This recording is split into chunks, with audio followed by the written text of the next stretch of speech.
हाँ, गायत्री विद्या मंदिर के YouTube चैनल में आप सभी विद्यार्थियों का स्वागत है। जैसा कि आप देखेंगे कक्षा 10 विज्ञान का अगला पार्ट प्रकाश का प्रकीर्णन। प्रकाश के प्रकीर्णन के बारे में हम जानेंगे। प्रकाश का प्रकीर्णन क्या होता है, प्रकाश का प्रकीर्णन क्या होता है, इसके बारे में देखेंगे कि कह रहा है निर्वात में प्रकाश एक सीधी रेखा में चलता है। निर्वात में प्रकाश जो होता है वो एक सीधी रेखा में चलता है।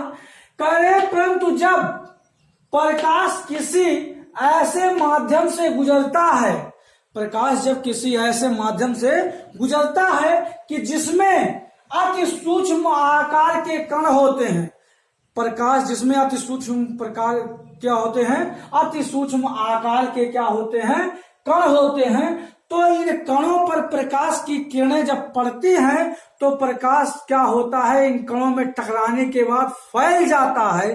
तो इस घटना को प्रकाश सभी दिशाओं में क्या हो जाता है, फैल जाता है। तो इस घटना को प्रकाश का प्रकीर्णन कहते हैं।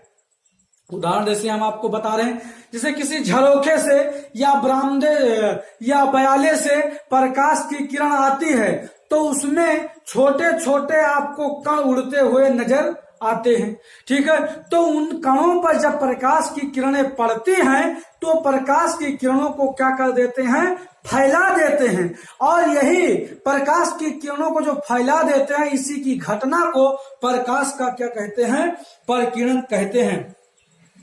इन कोलाइडी कणों को, इन धूल के कणों को कोलाइडी के कण कहा जाता है। कह रहे हैं इन कोलाइडी कणों,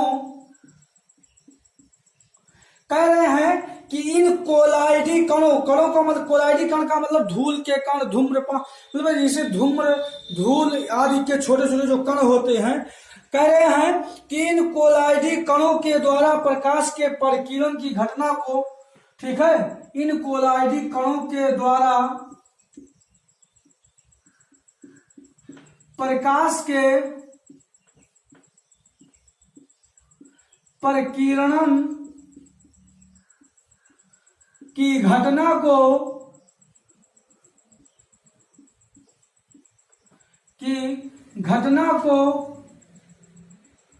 क्या कहते हैं, कि घटना को टिंडल का प्रभाव कहते हैं। घटना को टिंडल का प्रभाव कहते हैं।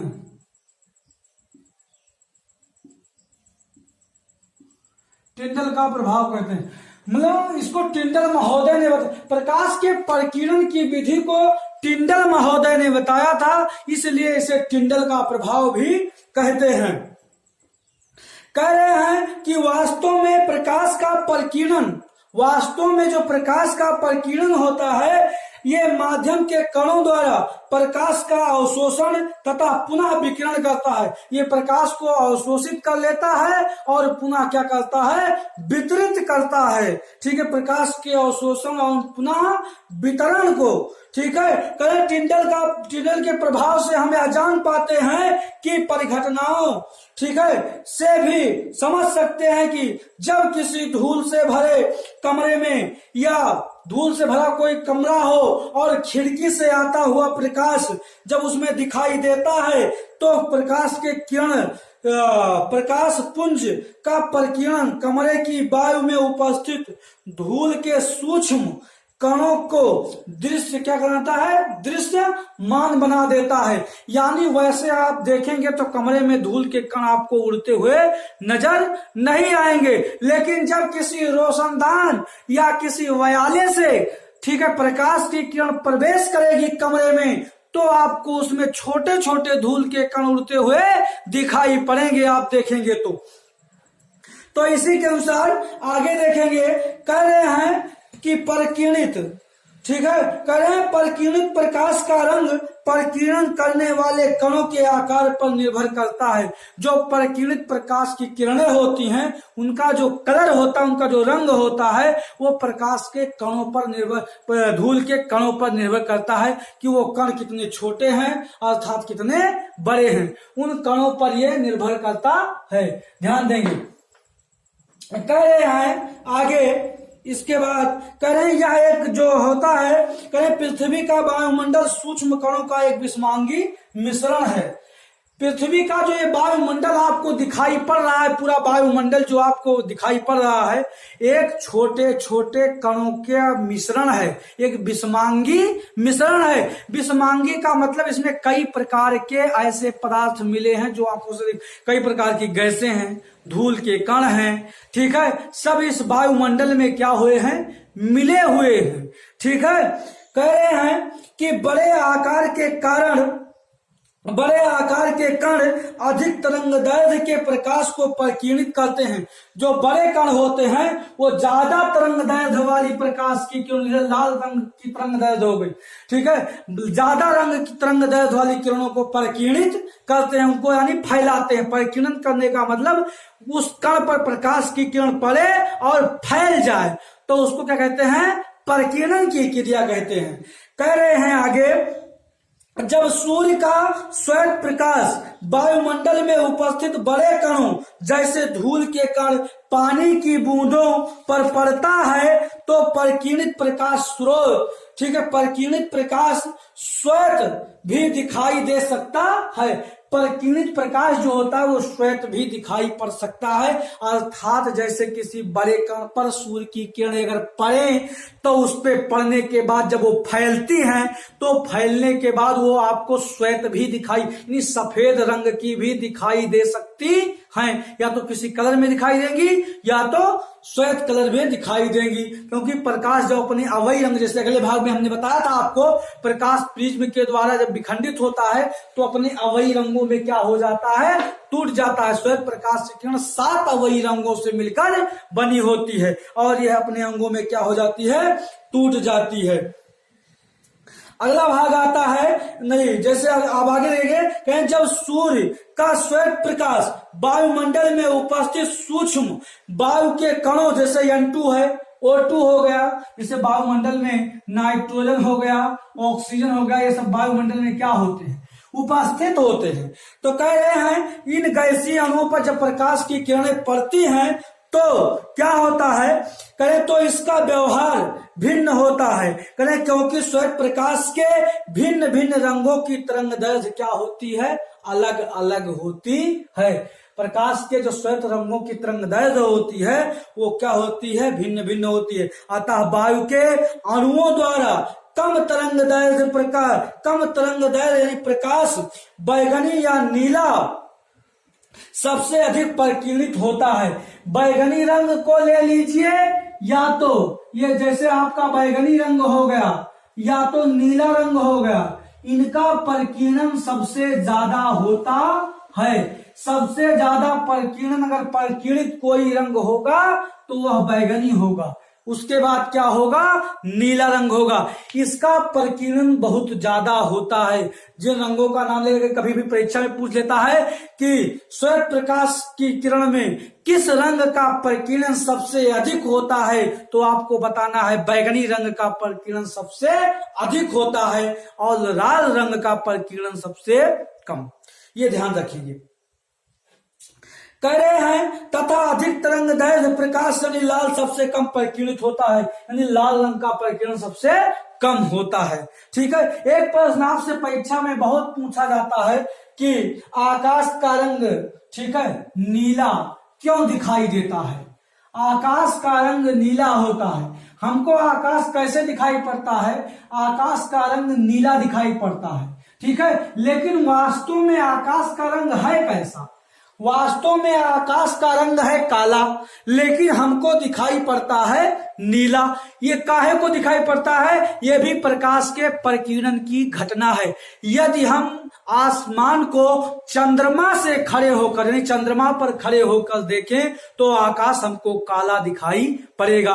क्यों? क्योंकि चंद्रमा पर वायुमंडल नहीं है, वहां धूल के कण नहीं उड़ते दिखाई पड़ते हैं, तो इसलिए वहां क्या दिखाई पड़ता है? वहां से हमको आकाश काला दिखाई पड़ता है। लेकिन यदि हम कोई प्रेक्षक अगर पृथ्वी पर खड़ा होकर और आसमान को देखता है तो उसे आसमान नीला दिखाई पड़ता है, क्योंकि प्रकाश की किरणें क्या हो जाती हैं? प्रकीर्णित तो हो जाती हैं। तो इसी को हम देखेंगे आकाश का नीला रंग। आकाश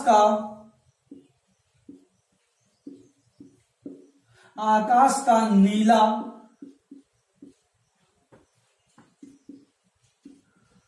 दिखाई पड़ना। आकाश का नीला दिखाई पड़ना यह भी प्रकाश प्रकीर्णन की एक घटना है। यह भी प्रकाश के प्रकीर्णन की एक क्या है? घटना है कि जिसके कारण हमें प्रकाश कैसे दिखाई पड़ता है, जैसे जिसके कारण हमें आकाश नीला दिखाई पड़ता है। देख रहे कहें जब सूर्य का प्रकाश पृथ्वी के वायुमंडल से गुजरता है, ठीक है, जब सूर्य की किरणें होती हैं, जब सूर्य की किरणें वायुमंडल से यानी पृथ्वी पर जो वायुमंडल उपस्थित है इससे जब सूर्य की किरणें गुजरती हैं तो क्या होता है? तो उनके मार्ग में आने वाले वायु के अणुओं और धूल के कण एवं अन्य पदार्थों के सूक्ष्म कणों द्वारा प्रकाश का क्या हो जाता है? प्रकीर्णन हो जाता है। प्रकाश का प्रकीर्णन हो जाता है और बैगनी तथा नीले रंग कम तरंग दैर्घ्य वाले होते हैं, इसलिए इनका प्रकीर्णन सबसे ज्यादा होता है और लाल रंग की तरंग दैर्घ्य सबसे अधिक होती है, इसलिए इसका प्रकीर्णन सबसे कम होता है इसकी तुलना में।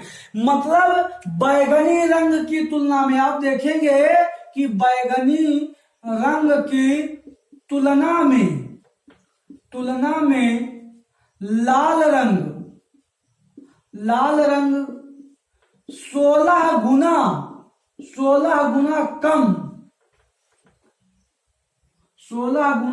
कम प्रकीर्णित होता है। ठीक है, प्रकीर्णित होता है,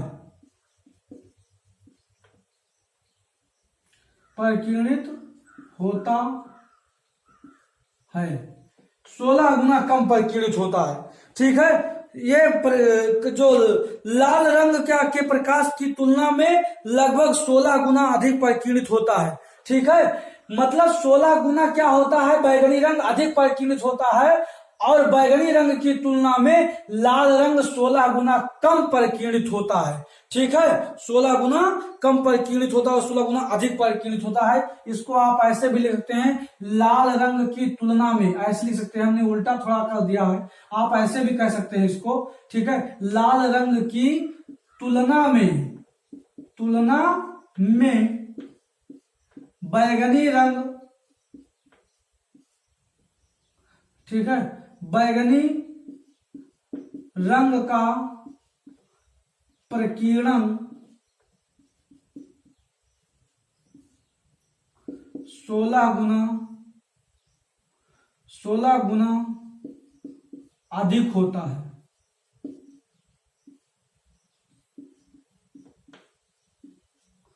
16 गुना क्या होता है? अधिक होता है। ठीक है, बैगनी रंग का जो प्रकीर्णन होता है लाल रंग की अपेक्षा 16 गुना क्या होता है? अधिक होता है। इस प्रकार बैगनी तथा नीला प्रकाश चारों ओर क्या हो जाता है? बिखर जाता है। ठीक है, और यह बिखरा हुआ प्रकाश हमारी आंखों तक क्या होता है? पहुंचता है। जब यह प्रकाश बिखर जाता है तो बिखरा हुआ प्रकाश हमारी आंखों तक पहुंचता है, जिसके कारण आकाश हमें क्या दिखाई पड़ता है? नीला दिखाई पड़ता है। जिसके कारण आकाश हमें नीला दिखाई पड़ता है। चाहे इसको लिख सकते हैं, जब अगर यहां से इसका उत्तर पूछा था आकाश का रंग नीला क्यों दिखाई देता है, ठीक है, तो आप लिख सकते हैं इसका आंसर, जब सूर्य का प्रकाश पृथ्वी के वायुमंडल से गुजरता है, जब सूर्य का प्रकाश वायुमंडल से गुजरता है, जब सूर्य, ठीक है, जब सूर्य का प्रकाश वायुमंडल से क्या होता है, गुजरता है, तो मार्ग में आने वाले वायु के अणुओं, ठीक है, मार्ग में आने वाले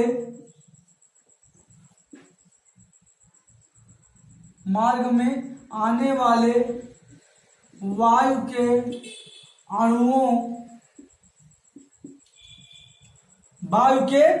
अणुओं, ठीक है, जैसे क्या हो गए, धूल के कण हो गए, जैसे धूल के कण हो गए, ठीक है, वायु के अणुओं, ठीक है, कह रहे हैं वायु के अणुओं, ठीक है, या धूल के कणों एवं अन्य पदार्थों, धूल के कणों एवं अन्य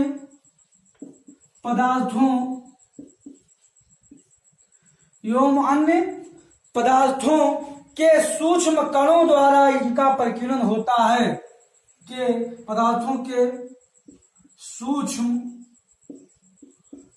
कणों द्वारा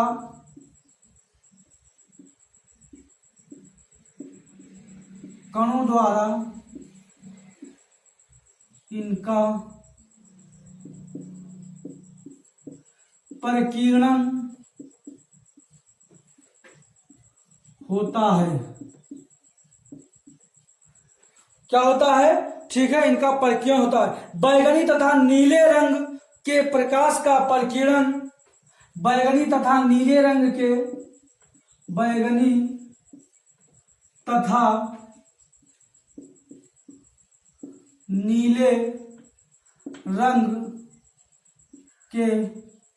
प्रकाश का परिकीर्णन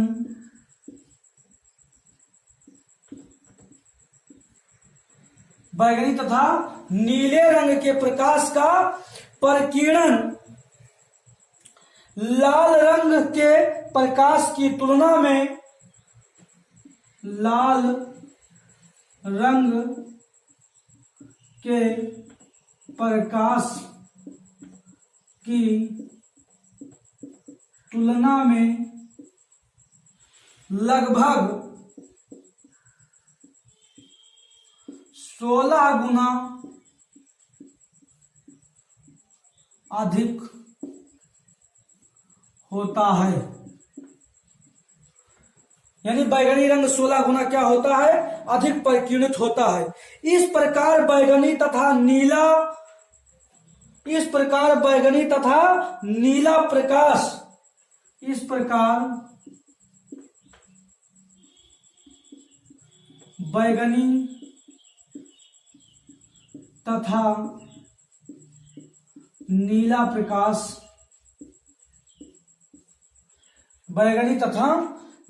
प्रकाश, क्या होता है, चारों ओर बिखर जाता है, चारों ओर क्या हो जाता है, चारों ओर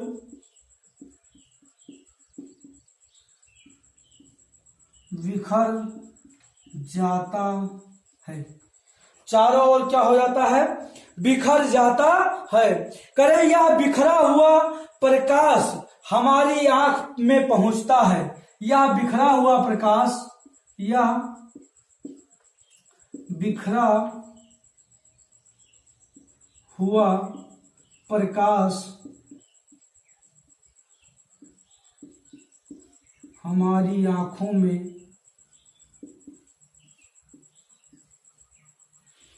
पहुंचता है।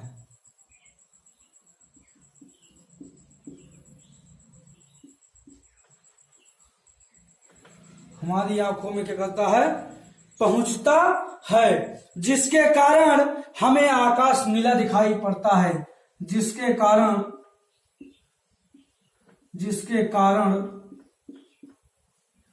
हमें आकाश नीला दिखाई पड़ता है, जिसके कारण हमें आकाश नीला दिखाई पड़ता है। ये बात आप याद रखेंगे, ठीक है। अगली हेडिंग आती है सूर्योदय और सूर्यास्त के समय सूर्य लाल क्यों दिखाई देता है। इसके बारे में हम आपको अगले वीडियो में यानी अगले भाग में बताएंगे, ठीक है। इतना आप पढ़िए और समझिए।